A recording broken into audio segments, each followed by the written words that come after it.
Assalamualaikum warahmatullahi wabarakatuh. Izin memperkenalkan diri, nama Ibnu Abbas Fakhruddin, MTM 22411141, kelas manajemen 22B, manajemen risiko hukum dan kepatuhan. Pengertian manajemen risiko hukum dan kepatuhan.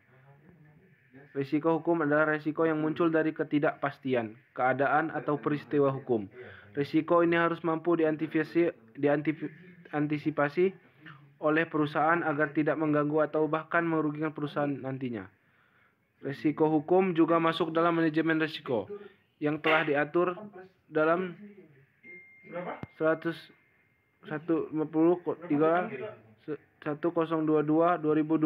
mulai dari mitigasi risiko hukum, risiko peraturan hingga risiko hukum terkait kontrak, hak dan kewajiban.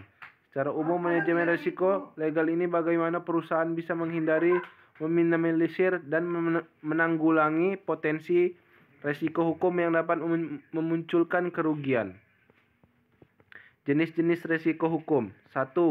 Struktur hukum dan tata kelola perusahaan. Struktur hukum dan tata kelola sebuah perusahaan pada umumnya menjadi dasar pengetahuan tentang perpajakan, kewajiban, dan berbagai proses lainnya.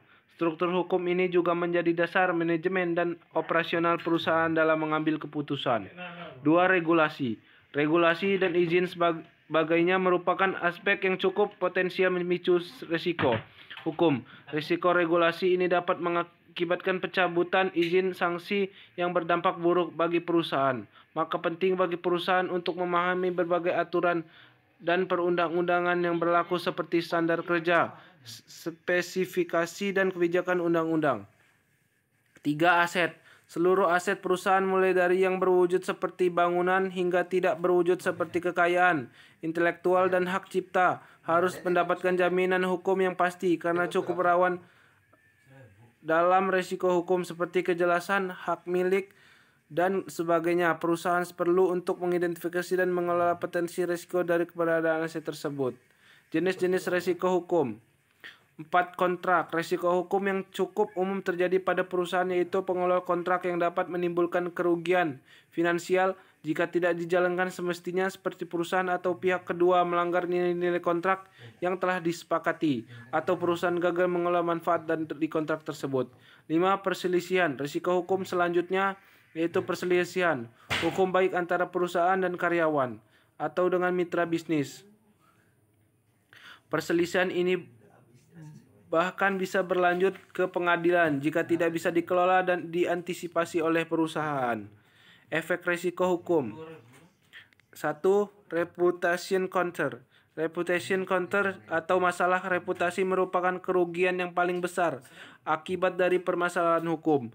Perusahaan yang terbukti melanggar hukum akan kehilangan reputasi yang akan mempengaruhi bisnis perusahaan secara menyeluruh.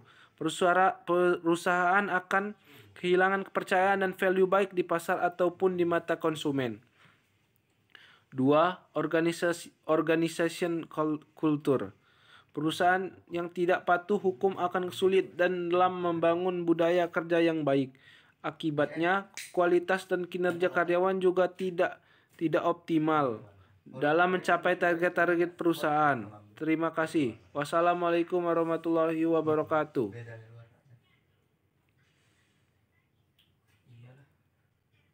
Ini lebih kuning. Yang ori itulah yang pecah itu. Iyalah. Enggak mungkin ori yang bocor. Cuman rata-rata ya.